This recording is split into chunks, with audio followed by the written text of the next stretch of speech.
Hi, I'm Millie. My husband, Jonty, and I, along with our 2 kids, Milo and Aspen, moved to Singapore from the UK in the middle of 2020, during the height of the global pandemic. Singapore ranks as the 20th smallest country in the world, and we are enjoying exploring every kilometre of it, finding the extraordinary wonders in our everyday lives. Welcome to Wanderlust. We are on our way to Pasir Ris. We are currently without Millie because she forgot her camera, which is amazing really, because she brings it wherever she goes. So she is running home to get it, and then she's gonna run and meet us on the platform. Having picked up my forgotten camera, I caught up with everyone else at the MRT station. We then got the bus at a beautiful interchange before enjoying the scenery as we headed off to Pasir Ris Park. We've met up with our guide, Mao, and he's now taking us to one of our first stops to go and have a look at some artifacts. We've been to this area before, we did some skating here, we cycled through here as well, so it's a really nice place to come. There is a huge play area here too and some restaurants, but we are here for something very different for Young Nautilus, and we've booked this tour to come and see some things when the tide goes out and see what creatures we can find. So we're heading off to the first spot. Thankfully the rain is holding off, as there was a loud load of thunder just before we wanted to leave our house, but it looks like it's going to hold off, which is great news. So if you see any of these pictures, you can just make a note. So can you guess what are these? Snail shell. Snail shells. There's so many different types. A lot of organisms actually rely for support as well. I'll leave you all to guess what these are. Mermaid purse. Mermaid purse. But for what they've got in it. This is spiky. So we spent a little bit of time looking at all the artifacts, learning some things about them before we go out and try and find some live ones. The rain's coming down a little bit, so the kids put rain jackets on, and we're going to make our way to the next bit, which I'm really excited about. Hearing lots of things, learning some new things, so it's cool to be in an area and to be able to go and find all these things now that we know a little bit more about them. So I hope you all like the mud. Muddy. Alright, that's great. Then you will love this place. Undeterred by the light rain, we headed down to the beach for low tide, excited of what we might find. It used to be a crab. It used to be. A crab. Not anymore. You see? Oh, you found some shells. Me. Tickling you? Oh. No. So just watch the step and then slowly head out to the sea.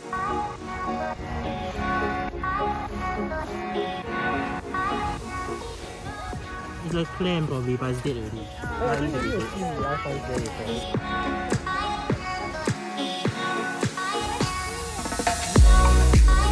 We're having an amazing time, and there are a few different families around here, all doing the same thing, exploring what this little marshy area is like and what it has to offer.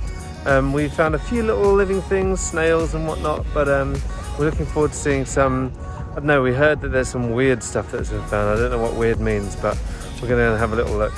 The light is closing in a bit, it's getting a bit darker, and so we are relying on flashlights. There's something in there. Is it? Just seaweed. Yeah. It's so nice being around here with the tide going out, and you can just hear the waves lapping, which is always so relaxing. It's just one of those sounds that just reminds me of being chilled. We used to live near the coast, and this is reminding us of all the times we used to go rock pooling and going to pick mussels in the UK. Living right near the beach was really nice.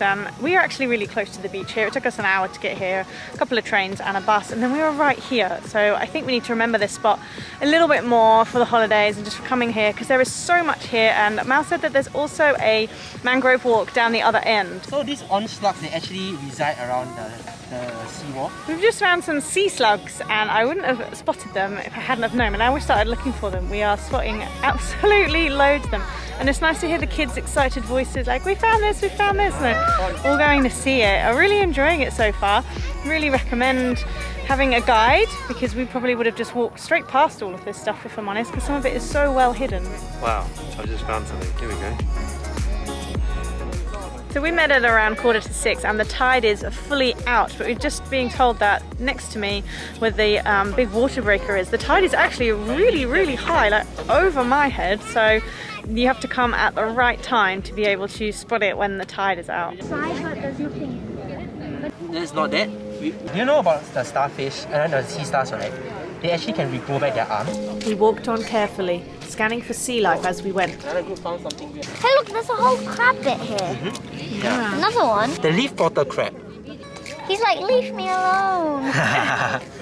So yeah, here's the thing about the leaf bottle crab. It always sticks to the leaf, and it's a very interesting mechanism. That's really weird. Right, see, he's trying to get back into the leaf, right?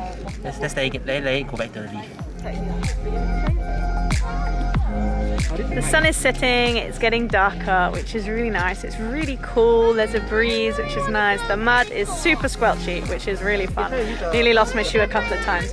The company have set up little stations along the way, so we've seen some crabs, we've seen some sea snails, so it's really good that you're definitely going to see something and get to be hands-on with them. And Mao is super knowledgeable, which is just great. Did you nearly fall over?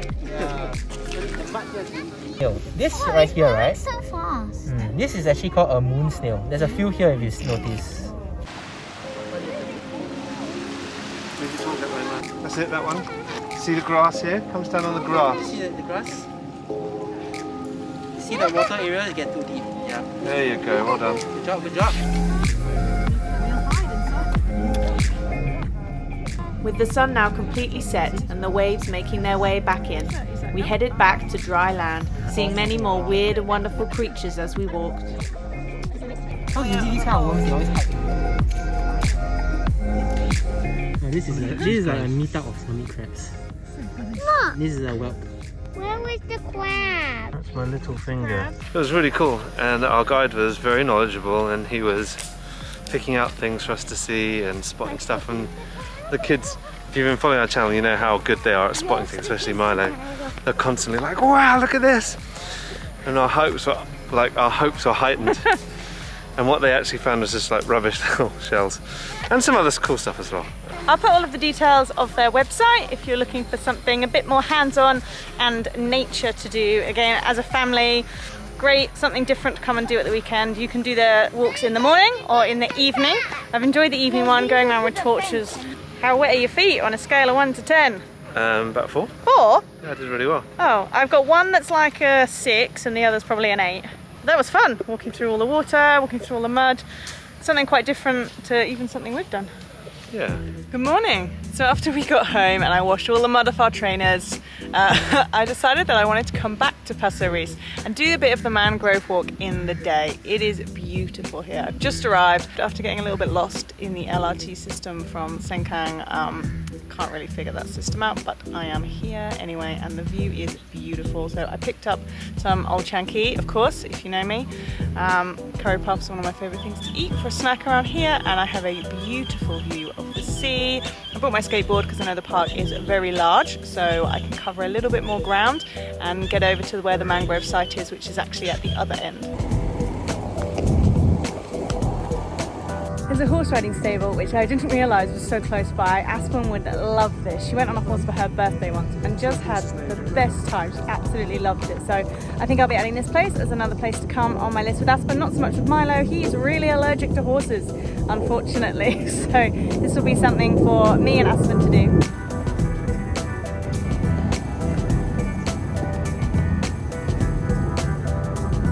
Near Car Park C is where the entrance to the mangrove walks is. I nearly skated straight past it. The sign's kind of finished, but you can see it quite clearly. Boardwalk disappearing in. There's a little map, says there's a bird hide, some other things. So I'm going to head in. I've got 3 cameras with me today. So let's see, hopefully I can spot some wildlife.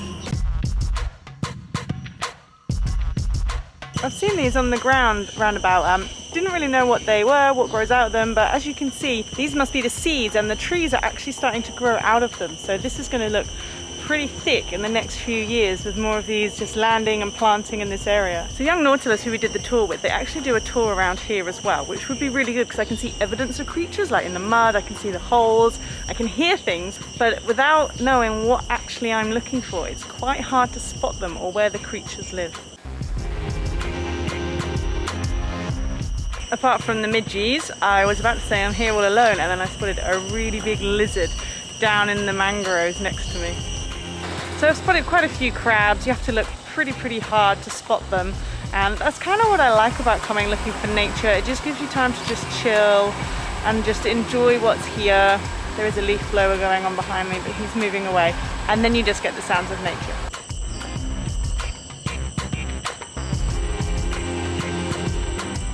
So the mangrove area is about 6 hectares, and all the boardwalk is about 1.5 kilometers walk if you did it quickly. It wouldn't take you very long, but just slowly walking around, I just saw like one of the lizards that always look a little bit dragon dinosaur like digging in the mud, so I'm guessing whichever crab is hiding in there isn't going to be hiding for much longer. There's lots of little covered places you can stop for a shelter, drink, rest from the sun. I was keeping my eye out for mud skippers. They're quite common in the mangroves, and I just found a really big one. They are so bizarre. I really enjoy them. We've watched a lot of David Attenborough. He did a brilliant series on nature in Singapore, and I found watching that has kind of helped me to kind of identify some things that are here. I would love to know a little bit more about birds, because they always seem quite elusive around here. You can hear them, but unless I really know what I'm looking for, they are quite hard to spot.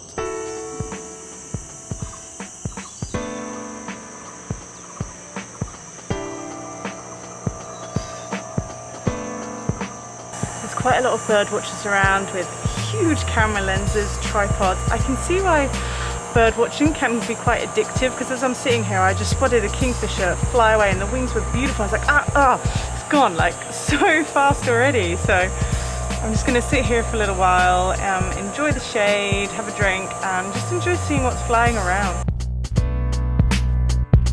Okay, so one of the little chicha, the little lizard things, just fell on my head. Whoa!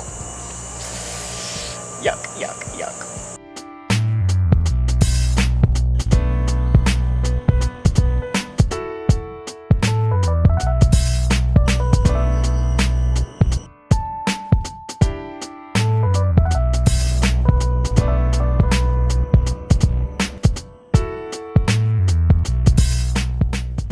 "70 steps up" gives you an awesome view all over the treetops, and then of course 70 back down again.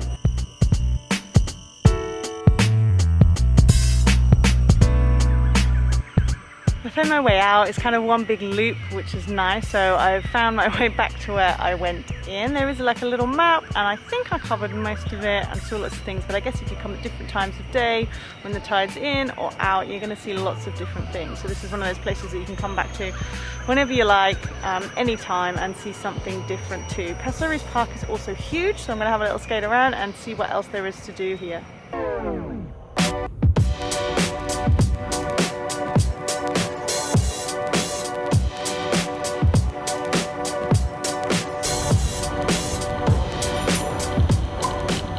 Several of the end parks I've gone to have these really well maintained little kitchen gardens. You can see the fruits, the vegetables and flowers all growing, and even see some more little creatures. I really like these kind of areas to just learn a little bit more about some of the wildlife and nature. There's a little hedge maze here. I don't think you'd have to worry about getting lost in that. I was in and out within a few seconds, but it'd be quite fun for kids to try and run through. The clouds behind me are getting quite dark, so I think I'm gonna make my way back to one of the car park places where I know where to get my bus from, and then it's just a bus and a couple of trains.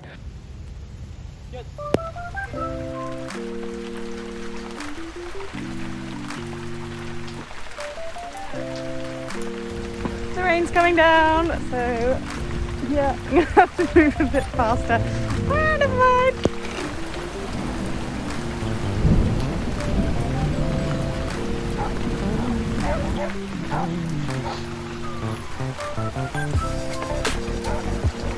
Trying to skate with my umbrella, see how successful this is. I was just about to leave, and there were loads of hornbills in the tree. There were 6 of them.